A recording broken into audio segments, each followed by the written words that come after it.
संविधान के तहत आज सोर्सेज ऑफ कॉन्स्टिट्यूशन अर्थात संविधान का स्रोत पढ़ाया जाएगा।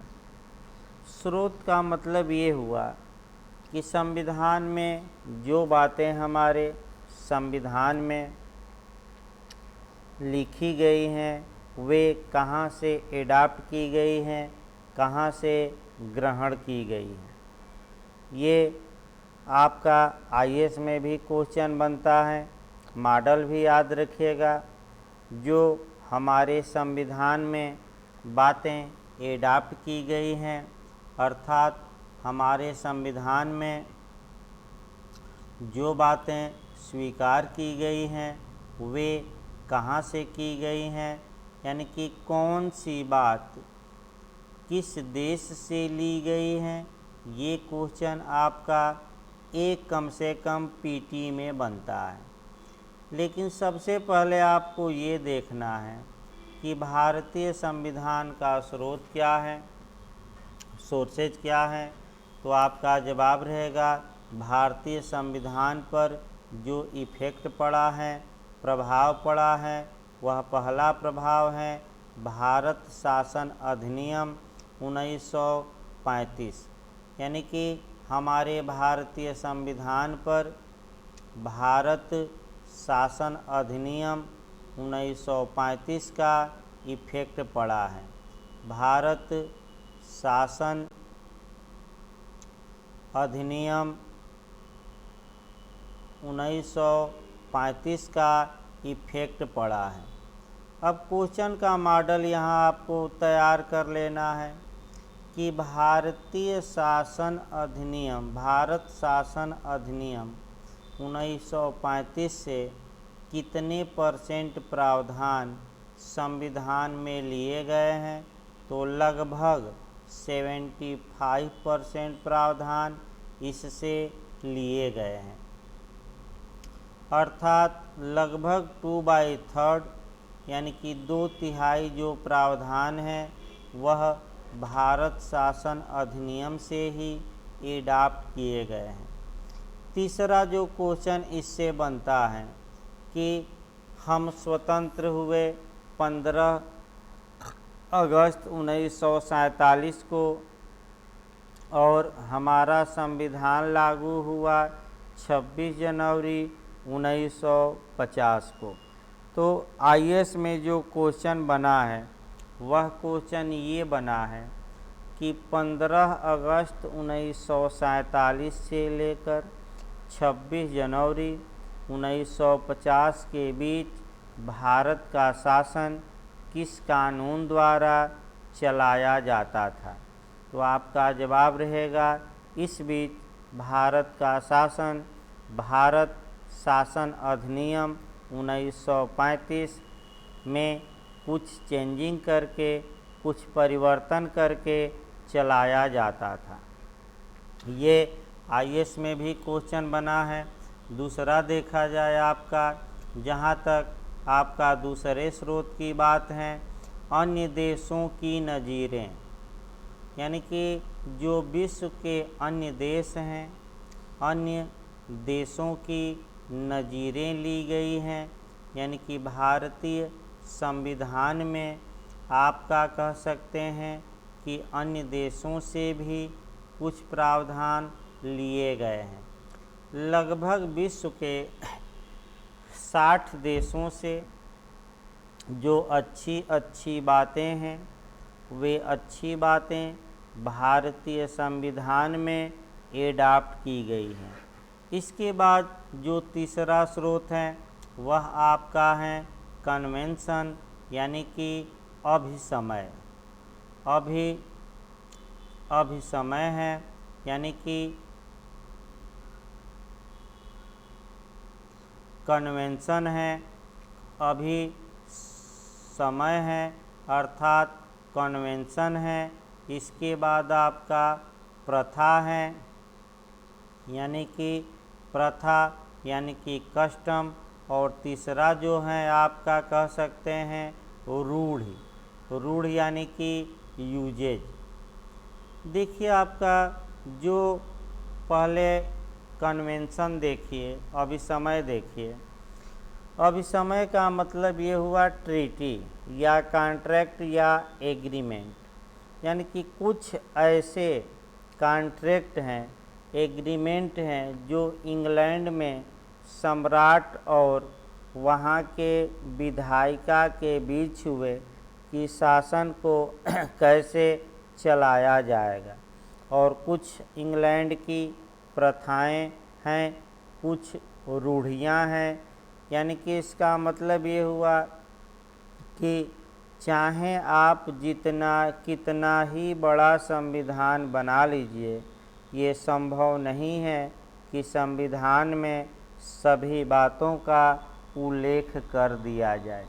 अतः संविधान में जो बातें क्लियर कट रूप से, स्पष्ट रूप से नहीं लिखी गई हैं, ऐसी दशा में जो शासन चलाया जाता है उन विषयों में, तो आपका कन्वेंशन, कस्टम या यूजेज देखा जाता है। अब आपका जो आईएएस में क्वेश्चन बना था कि भारतीय संविधान का स्रोत क्या है, तो दिया था भारत शासन अधिनियम 1935, अन्य देशों की नज़ीरें यानी कि उदाहरण, और तीसरा अभिसमय, प्रथा तथा रूढ़, और चौथा उपर्युक्त सभी। तो आप मारेंगे उपर्युक्त सभी। अब आइए अगला क्वेश्चन इसमें देखा जाए। अगला क्वेश्चन जो देखना है कि चूँकि जब भारत का संविधान बन रहा था तो विश्व के तमाम देशों ने अपने संविधान की रचना कर ली थी और अच्छी अच्छी बातें विश्व के तमाम देशों ने अपने अपने संविधान में एडाप्ट की थी, रखी थी।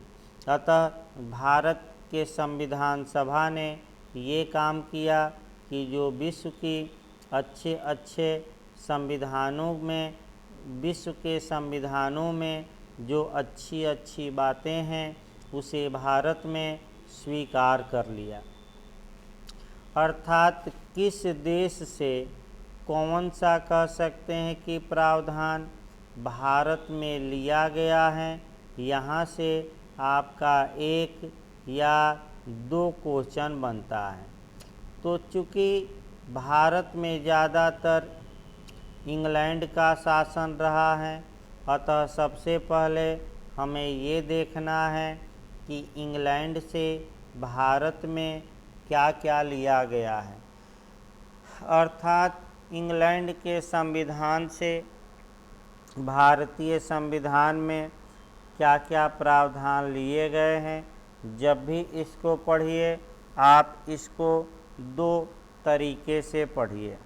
पहला तरीका है कि किस देश से कौन सी बातें ली गई हैं और उन बातों का प्रावधान भारत के संविधान के किस आर्टिकल में दिया गया है। यहाँ से भी एक क्वेश्चन बनता है। आइए एक करके देखा जाए इंग्लैंड से क्या क्या बातें ली गई हैं। इंग्लैंड से जो बातें ली गई हैं, सबसे पहली बात है आपका इक्वलिटी बिफोर लॉ, अर्थात इसका मतलब हुआ विधि के समक्ष समता, यानी कि इंग्लैंड से विधि के समक्ष आपका समता का प्रावधान, विधि के समक्ष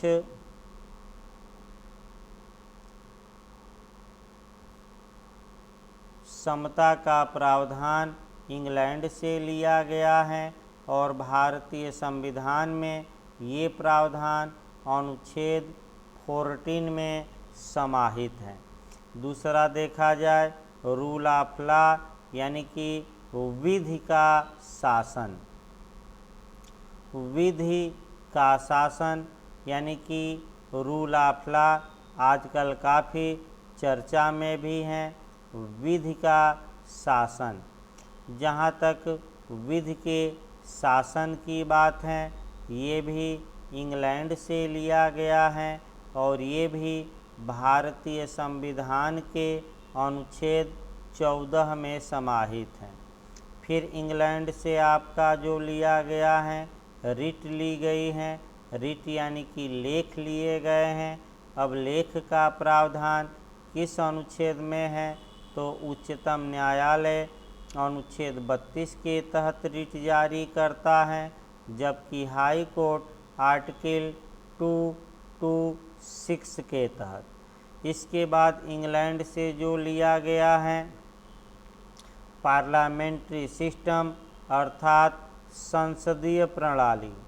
जो संसदीय प्रणाली है यानी कि जो पार्लियामेंट्री सिस्टम है अर्थात संसदीय प्रणाली है, ये प्रणाली भी इंग्लैंड से ही प्रेरित हैं। यानी कि संसदीय प्रणाली भी इंग्लैंड से ही ली गई है। तो संसदीय प्रणाली का प्रावधान कहाँ किया गया है, तो आप मारेंगे अनुच्छेद 74 में भी हैं। इसके बाद जो पूछा जाता है मंत्रिपरिषद का सामूहिक उत्तरदायित्व, कलेक्टिव रिस्पांसिबिलिटी, यानी कि सामूहिक उत्तरदायित्व। जो मंत्रिपरिषद का सामूहिक उत्तरदायित्व है, ये भी आपका कह सकते हैं कि लिया गया है इंग्लैंड से और इसका प्रावधान भारतीय संविधान के अनुच्छेद 75 के क्लाज 3 में है कि मंत्रिपरिषद सामूहिक रूप से लोकसभा के प्रति उत्तरदायी होगी। इसके बाद विधि निर्माण की प्रक्रिया, यानी कि कानून को कैसे बनाया जाएगा, यानी कि विधि के निर्माण का प्रक्रिया क्या होगी, प्रोसीजर क्या होगा, ये भी इंग्लैंड से ही लिया गया है। विधि निर्माण की प्रक्रिया क्या होगी, इस बारे में भारतीय संविधान के अनुच्छेद 107 में प्रावधान किया गया है। इसके बाद आता है संसदीय विशेषाधिकार। संसदीय विशेषाधिकार, संसदीय विशेषाधिकार यानी कि पार्लियामेंट्री प्रिविलेज। इसके बारे में प्रावधान अनुच्छेद 105 में है, जो संसद और उसके सदस्यों को प्रिविलेज देता है। राज्य विधानमंडल और उसके सदस्यों को प्रिविलेज अनुच्छेद 194 में दिया गया है। फिर आ जाइए भारत के राष्ट्रपति की औपचारिक स्थिति, यानी कि भारत के राष्ट्रपति की औपचारिक स्थिति। औपचारिक स्थिति का मतलब ये हुआ कि भारत का राष्ट्रपति फॉर्मल हेड होगा, अर्थात केवल नाम मात्र का कह सकते हैं कि हेड होगा। ये कहाँ से लिया गया है, ये इंग्लैंड से लिया गया है और इसके लिए जो आप अनुच्छेद पढ़ेंगे वह मुख्य रूप से 74 पढ़ेंगे। इसके बाद अध्यक्ष का पद कहाँ से लिया गया है, यानी कि लोकसभा के अध्यक्ष का जो पद है वह कहाँ से लिया गया है, तो वह भी अध्यक्ष का जो पद है वह भी इंग्लैंड से ही लिया गया है। जहाँ तक इंग्लैंड की बात है, आपका कह सकते हैं कि और कौन कौन सी बातें इंग्लैंड से ली गई हैं उसको भी हमें देखना है। देखिए, प्राण और दैहिक स्वतंत्रता, यानी कि प्राण और दैहिक स्वतंत्रता की जो बातें हैं, यानी कि लाइफ एंड पर्सनल लिबर्टी, यानी कि प्राण और दैहिक स्वतंत्रता। प्राण एवं जो शारीरिक स्वतंत्रता है, दैहिक जो स्वतंत्रता है, ये जो स्वतंत्रता है अनुच्छेद आपका 21 में समाहित है मुख्य रूप से, और ये आपका इंग्लैंड से ही लिया गया है। अब जहाँ तक इंग्लैंड की बात है, आपका कह सकते हैं कि द्विसदनात्मक व्यवस्था, यानी कि पार्लियामेंट के या संसद के 2 सदन होंगे, संसद के 2 सदन होंगे। ये प्रावधान भी आपका भारत में इंग्लैंड से लिया गया है, और इसका जो अनुच्छेद है वह आपका है 79। यानी कि इंग्लैंड से क्या क्या अच्छी अच्छी बातें भारत में एडाप्ट की गई हैं उसको आपका बताया गया। अभी एक मुख्य बचा है, वह है सिंगल सिटीजनशिप, यानी कि एकल नागरिकता। जो सिंगल सिटीजनशिप है या एकल नागरिकता का प्रावधान किया गया है, ये एकल नागरिकता भी इंग्लैंड से ली गई है, और भारतीय संविधान में इसका वर्णन आर्टिकल 5 में किया गया है। इस प्रकार हमने ये बताया कि इंग्लैंड से कौन कौन अच्छी अच्छी बातें हमारे भारतीय संविधान में एडाप्ट की गई हैं। आइए अब दूसरा देखा जाए। आपका दूसरा जो देखना है कि अमेरिका से कौन कौन सी बातें ली गई हैं, यानी कि संयुक्त राज्य अमेरिका से कौन कौन बातें संविधान में कह सकते हैं कि एडाप्ट की गई हैं, इसको अब देखना है। जहाँ तक अमेरिका की बात है, अमेरिका विश्व का ऐसा पहला देश था जो अपना लिखित संविधान बनाया, और लिखित संविधान बनाकर तमाम बातों को अपने संविधान में रखा। तो देखा जाए अमेरिका से क्या क्या बातें भारत में एडाप्ट की गई हैं। जहाँ तक अमेरिका की बात है, अमेरिका से कौन कौन सी बातें भारत में एडाप्ट की गई हैं, एक एक को याद रखिएगा, और आपका अनुच्छेद भी। उच्चतम न्यायालय के बारे में जो प्रावधान है, यानी कि सुप्रीम कोर्ट, यानी कि भारत में जो सुप्रीम कोर्ट के बारे में प्रावधान है, ये अमेरिका से लिया गया है। भारत में अनुच्छेद 124 से लेकर 147 तक सुप्रीम कोर्ट के बारे में विस्तृत प्रावधान किया गया है। दूसरा देखा जाए स्वतंत्र एवं निष्पक्ष न्यायपालिका, यानी कि स्वतंत्र एवं निष्पक्ष न्यायपालिका के बारे में प्रावधान भी, एवं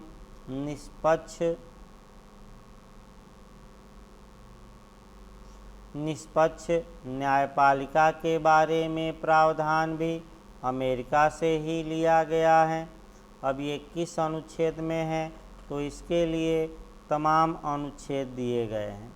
आगे देखा जाए आपका मूल अधिकार, ये ज़्यादा पूछा जाता है। फंडामेंटल राइट कहाँ से लिया गया है, अमेरिका से। किस अनुच्छेद से किस अनुच्छेद तक दिया गया है, तो अनुच्छेद 12 से लेकर 35 तक दिया गया है।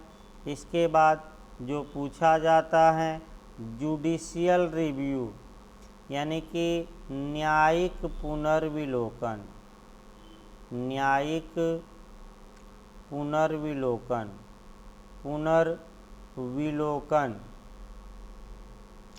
न्यायिक पुनर्विलोकन का प्रावधान कहाँ से लिया गया है, तो आपका जवाब रहेगा अमेरिका से लिया गया है। अब न्यायिक पुनर्विलोकन की उत्पत्ति होती है भारतीय संविधान के अनुच्छेद 13 के तहत। इसका प्रयोग भारत का उच्चतम न्यायालय अनुच्छेद 32 के तहत करता है, जबकि उच्च न्यायालय अनुच्छेद 226 के तहत करते हैं। अगला देखा जाए अमेरिका से क्या लिया गया है। उप राष्ट्रपति का पद यानी कि वाइस प्रेसिडेंट, जो ये उप राष्ट्रपति का पद हैं, ये भारत में अमेरिका से ही लिया गया है।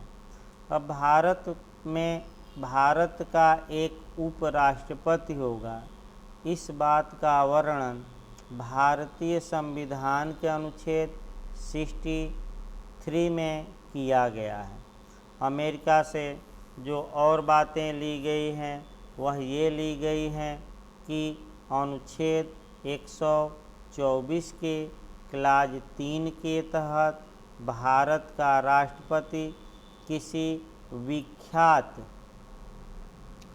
विख्यात विधिवेत्ता या किसी प्रसिद्ध विधिवेत्ता को सुप्रीम कोर्ट का आपका न्यायाधीश नियुक्त कर सकता है।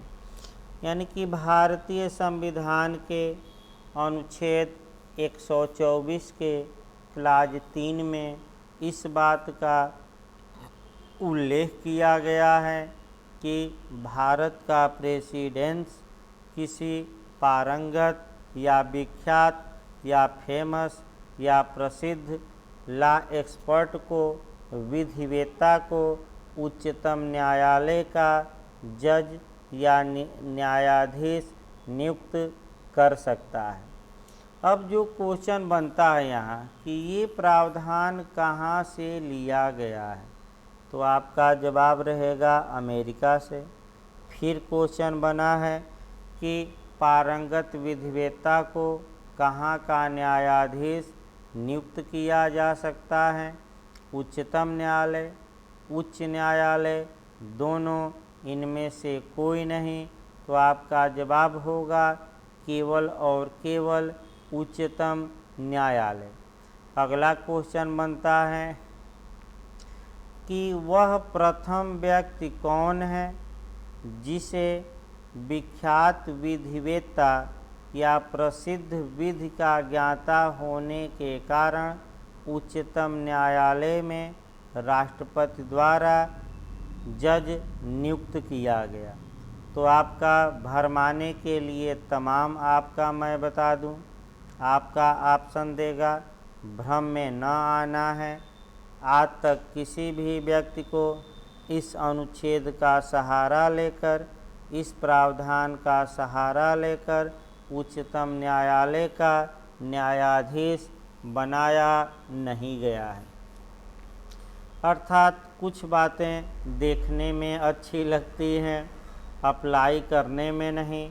यानी कि देखने में देखिए कि संविधान हमारा ये बताता है कि कोई आम आदमी भी जो विधि का ज्ञाता है वह सुप्रीम कोर्ट का जज बन सकता है, लेकिन कंडक्ट ये है कि आज तक किसी को इस प्रावधान का सहारा लेकर सुप्रीम कोर्ट का जज बनाया ही नहीं गया। आइए देखा जाए इम्पीचमेंट यानी कि महाभियोग।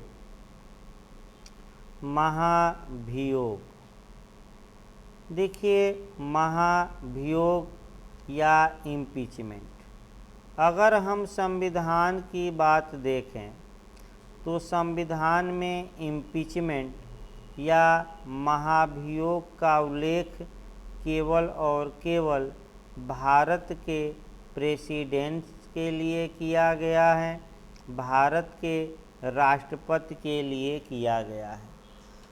यानी कि भारत के राष्ट्रपति को इम्पीचमेंट लगाकर, महाभियोग लगाकर हटाया जा सकता है।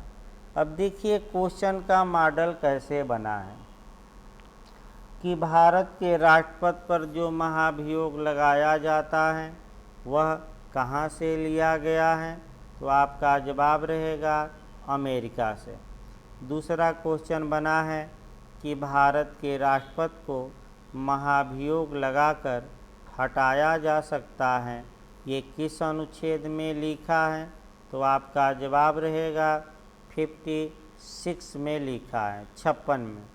फिर आपका पूछा जाता है कि इम्पीचमेंट का प्रोसीजर कहाँ है, यानी कि आपका राष्ट्रपति को हटाने के लिए प्रोसीजर या प्रक्रिया या मेथड किस आर्टिकल में दिया गया है, तो आपका जवाब रहेगा 61। फिर क्वेश्चन बनता है कि राष्ट्रपति को किस आधार पर हटाया जा सकता है, केवल एक ही आधार है, वायलेशन ऑफ कॉन्स्टिट्यूशन, यानी कि संविधान का अतिलंघन, अतिक्रमण या उल्लंघन। अच्छे से तैयार रखिए।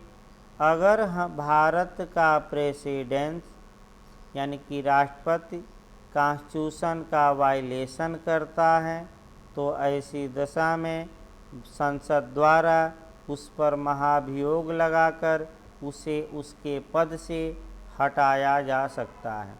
आज तक किसी भी राष्ट्रपति को उसके पद से हटाया नहीं जा सका है।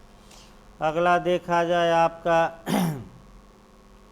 जो अगला आपको देखना है इसमें वह देखना है कि आपका कह सकते हैं अगला जो प्रावधान देखना है वह देखना है कि सुप्रीम कोर्ट और हाई कोर्ट, सुप्रीम कोर्ट और हाई कोर्ट के जो जज हैं उनको हटाने की जो प्रक्रिया है वह कहाँ से ली गई है। तो पहले तो अनुच्छेद याद रखिए, सुप्रीम कोर्ट के जज को कैसे हटाया जाएगा, ये भारतीय संविधान का अनुच्छेद 124 का क्लाज 4 में बताया गया है। और आपका उच्च न्यायालय के जज को कैसे हटाया जाएगा, कैसे रिमूव किया जाएगा, ये भारतीय संविधान के अनुच्छेद 218 में ये बातें बताई गई हैं। देखिए क्वेश्चन का मॉडल क्या बनता है, क्वेश्चन भी चलता रह जाए। सुप्रीम कोर्ट और हाई कोर्ट के जज को हटाने के का जो नियम है ये कहाँ से प्रेरित हैं, तो आप मारेंगे अमेरिका से। उच्चतम न्यायालय को हटाने के प्रावधान कहाँ है जज को, 124 के क्लास 4 में। हाई कोर्ट का पूछे तो 218।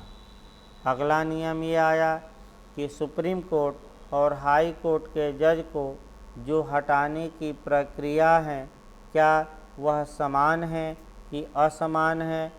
तो जिस प्रक्रिया द्वारा उच्चतम न्यायालय के न्यायाधीश को रिमूव किया जा सकता है, उसके पद से पदच्युत किया जा सकता है, हटाया जा सकता है, सेम उसी प्रकार हाई कोर्ट के जज को भी उसके पद से हटाया जा सकता है। अब ये पूछा जाता है कि इस प्रक्रिया का पालन करते हुए कौन सा प्रथम जज है जिसे हटाया गया है। तो आज तक किसी भी न्यायाधीश के विरुद्ध इस पूरी प्रक्रिया का पालन नहीं किया जा सका है। जो पहले न्यायाधीश थे जिनको हटाने के लिए प्रस्ताव लाया गया वह बी रामास्वामी थे, बी रामास्वामी। जब भी किसी न्यायाधीश पर संसद हटाने की कार्यवाही शुरू करती है और वह न्यायाधीश देखता है कि अब संसद प्रस्ताव पास कर देगी तो धीरे से इस्तीफा देकर निकल जाता है, क्योंकि प्रथम में नाम आ जाएगा और कोई नहीं चाहता कि बुराई में प्रथम में नाम आए। ये इसलिए आज तक किसी भी न्यायाधीश को इस प्रक्रिया का पालन करते हुए आज तक हटाया नहीं जा सका है। आगे देखा जाए, आपका कह सकते हैं कि इस प्रकार अमेरिका से कौन कौन सी अच्छी बातें ली गई हैं। आपका एक और बात है, और वह आपका है वित्तीय आपात या फाइनेंशियल इमरजेंसी। वित्तीय आपात, जहाँ तक वित्तीय आपात की बात है, वित्तीय आपात के बारे में, आपात के बारे में प्रावधान भारतीय संविधान के अनुच्छेद 360 में दिया गया है। ये भी अमेरिका से ही लिया गया है। आपको बता दिया जाए कौन सा आपात भारत में अब तक लागू नहीं हुआ है, तो वह फाइनेंशियल इमरजेंसी या वित्तीय आपात।